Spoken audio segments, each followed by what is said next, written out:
Thank you for tuning in to tonight's Four Seasons in Music concert titled Spring Renewal. As the weather warms and the flowers bloom, we celebrate this time of the year by nourishing our souls by witnessing the renewal of life. It has been a year since we moved this series online for our May 2020 concert, and the year anniversary gives us time to pause and reflect on the year that we've endured. It's been a year of relative isolation, of learning to take nothing for granted, and for being much more flexible than we ever imagined we could have been. So we should and can take a moment to just reflect, find our true north, and to stop and stare. Yousif recently shared with me something that he read about mindfulness. It talked about how we as a society are always climbing that next ladder rung of achievement, that we've stopped being human beings and we've become human doings. So to inspire us to become human beings again, I'd like to read a poem for you by a Welshman, William Henry Davies. It was written in 1911, and it is called Leisure. What is this life if, full of care, we have no time to stand and stare? No time to stand beneath the boughs and stare as long as sheep and cows. No time to see when woods we pass where squirrels hide their nuts in grass. No time to see in broad daylight streams full of stars like skies at night. No time to turn at beauty's glance and watch her feet, how they can dance. No time to wait till her mouth can enrich that smile her eyes began. Oh, poor life this, if, full of care, we have no time to stand and stare. In honor of Mother's Day tomorrow, I've programmed some works that are in honor of the composers' mothers and their wives. I have programmed solo Bach. The violin sonata and partitas were written right after Bach's first wife, Maria Barbara, passed away. She bore him 7 children. And I have programmed Schumann's A minor string quartet, which I think could be a love story for his wife Clara, who bore him 8 children. And I've also programmed an arrangement of Dvorak's Songs My Mother Taught Me for string quartet. Joining duoJalal today, we have violinist Deborah Buck, and new to the series, violinist Min-Young Kim and cellist Raman Ramakrishnan. Thank you for tuning in and spending your evening with us. And following tradition, we're going to start with solo Bach. And for this, Min has chosen to play the Allemande and Courante movements from the D minor partita on Baroque violin.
The next piece on the program is Homage for Viola and Frame Drums by my teacher Glen Velez.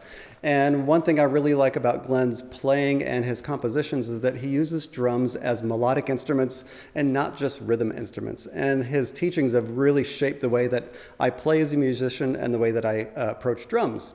A couple things that you'll hear in this piece. The first movement is in a very slow 13-beat cycle. We don't play in a meter of 13 very often. And in the second movement, you'll hear vocalizations. And these vocalizations come from South India. So there's two ways that we use vocalizations. One is to say a cycle, like the metronome beat. Instead of saying 1, 2, 3, 4, 5, we would say ta, di, gi, na, tum. And the other way is to say what you play. Ta di gi na tum, ta, takadum, takadum. So you're saying what the drum is playing. So I hope you enjoy Homage for Viola and Frame Drums by Glen Velez.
During the pandemic, the third movement of Beethoven's Opus 130 Quartet has been one of those pieces of music that I've turned to for comfort and when I need to have my spirits lifted. And it's been such a joy. I just want to thank Kathryn so much for giving us the opportunity to make music live.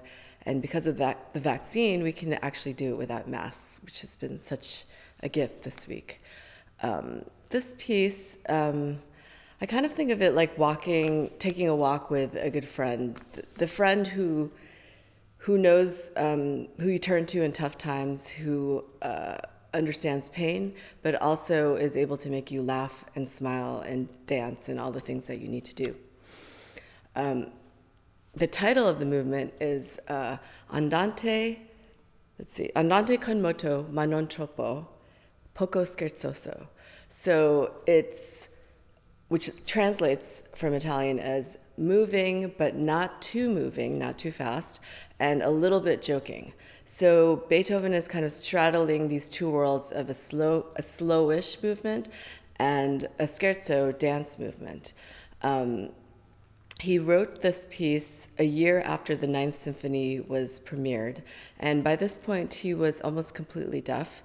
It was the last few years of his life, and it was a very difficult time for him. And yet, it's amazing to think about him not being able to hear outside sounds, but hearing so much music in his head, and still sitting down at the piano improvising, and also learning new music. It's actually old music of Handel, Bird, Palestrina, Bach, in order to figure out a new way to write string quartets. And he's definitely done that. Nothing else sounds like late Beethoven. It manages to sound both old and new, and I hope it becomes a friend to you as well.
I first heard the music of Ligeti, like many people, as the soundtrack of Stanley Kubrick's movie 2001, A Space Odyssey, and I was instantly just transfixed by the amazing, strange soundscapes that he created.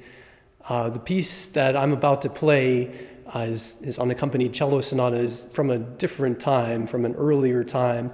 Ligeti was about 30 years old, and he was using the music of the traditional folk music of Hungary as his basis, much in the style of Bartók and Kodály, his predecessors. That said, the piece, when it was premiered, was immediately banned by the Hungarian Communist Party because they thought it was a little too forward-looking, a little too experimental. And it's only in the last 40 or so years that people have been playing it more and more. And now it's considered one of the standards of the cello repertoire. Hope you enjoy it.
I have chosen the Adagio movement, the slow movement of Robert Schumann's A minor string quartet to really showcase the height of Romanticism, and because I also think it could have been a love song that he wrote for his wife Clara.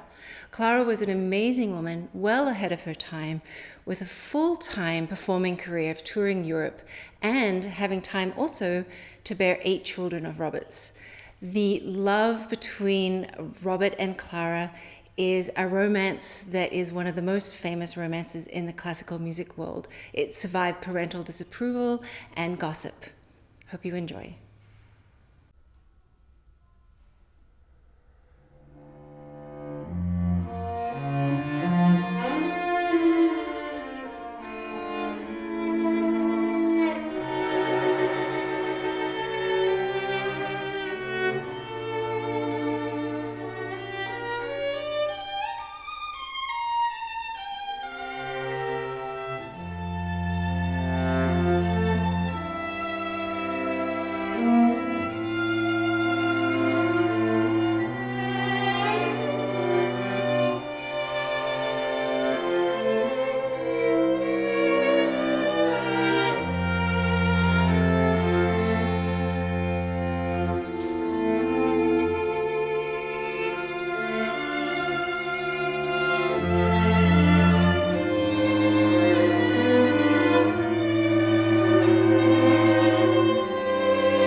For those of you who have watched these concerts before, you'll know that this next composer, Kenji Bunch, has been programmed a lot. He's one of my favorite composers, and today I'm going to play for you Until Next Time for solo viola.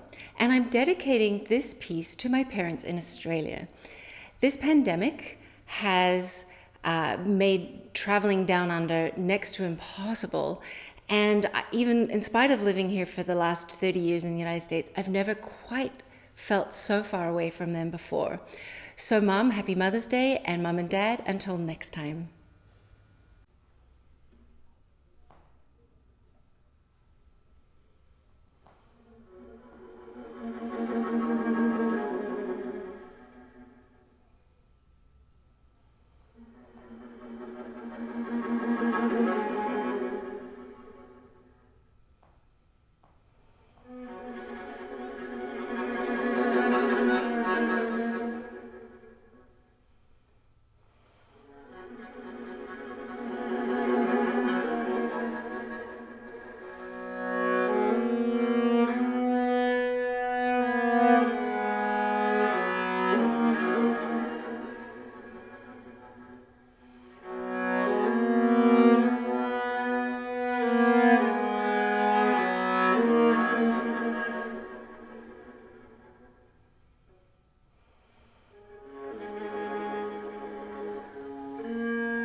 I want to express my gratitude to Kathryn Lockwood for including me in tonight's performance. The piece I'm going to be playing is by Lena Auerbach called Par.ti.ta. Lena Auerbach was born in 1973, and she must be one of the busiest people on the planet because she is not only a composer, but she's a conductor, a pianist, an author, a poet, a visual artist. My goodness. This work is 10 movements actually in length, but I'm going to be presenting the first, third, and fourth movements. And the third movement is a taka into the fourth movement. One of the unusual things about the way that she indicates things in her score is that she actually writes phrases, like for instance in the first movement she writes, as if trying to remember, or as if questioning. And she also indicates that for her, the difference between sound color and effect is actually more important than distinct pitch. There is also some humor that I'm really hoping you enjoy.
Dvorak wrote Songs My Mother Taught Me as the fourth song in a set of 7 gypsy songs. The leading tenor of the Vienna court opera at the time asked him to write these songs, and this song became the most beloved and famous. It's based on a poem by the Czech poet Adolf Hajduk. I hope I'm saying that right. And here are the words of that poem. Songs my mother taught me in the days long vanished. Seldom from her eyelids were the teardrops banished. Now I teach my children each melodious measure. Oft the tears are flowing, oft they flow from my memory's treasure. So this song is so famous and so loved by so many people that not only did a lot of people sing it, but a lot of instrumentalists transcribed it for their instrument. And the wonderful, magical early 20th century Viennese violinist Fritz Kreisler made an arrangement of this song for violin and piano. We're actually going to play you an arrangement of that arrangement for string quartet by Jason Slayden. It's the premiere, and it's a wonderful piece to play. And my own connection to Kreisler, I think every violinist has a soft spot for Kreisler, but my own personal connection is that about 15 years ago, I got to play his Guarneri del Gesù violin at the Library of Congress, which was maybe a mountaintop experience for me. It's one thing to even get to touch the instrument that the great Kreisler got to touch, but to actually play it is just imagining the vibrations of this instrument, him playing the instrument, is just so inspiring and kind of intimidating too. But today when we're playing it for you, I'm trying to remember that experience and the sound of that violin as we play this for you. Kathryn programmed this piece in honor of her 2 wonderful friends, Anne and Vincent May, without whom this series wouldn't be possible, the 4 Seasons in Music. And I've been told that Dvorak is one of their favorite composers. It's also Mother's Day weekend, and so this is a perfect piece for that. So I want to say thank you to Anne and Vincent, and also Happy Mother's Day to everyone.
Thank you so much for joining us for this program. There is one more piece we're going to play, and it is Waves by Giovanni Sollima, who's a really fabulous Italian cellist. And when he's talking about waves, he's talking more about brain waves and waves in the brain in sleeping patterns, REM sleep and paradoxical sleep, where the brain is very active, you're having very vivid dreams, but the body, like they say, the muscles are really relaxed and you're almost like incapacitated during these sleep patterns. And you really hear this in the first movement. Definitely sounds like a dreamscape until you hear the drums just like interjecting. I'm not sure if I'm trying to wake the person up, but that's what you hear. The piece was originally written for percussion quartet and string quartet. For Ethos Percussion Group was my percussion quartet, and for the Lark Quartet. And so what I've done is I've tried my best to pare down 4 different players into one. So I'm trying to sound like 4 people on here if I can. So but hopefully we'll do this justice. This is Waves by Giovanni Sollima.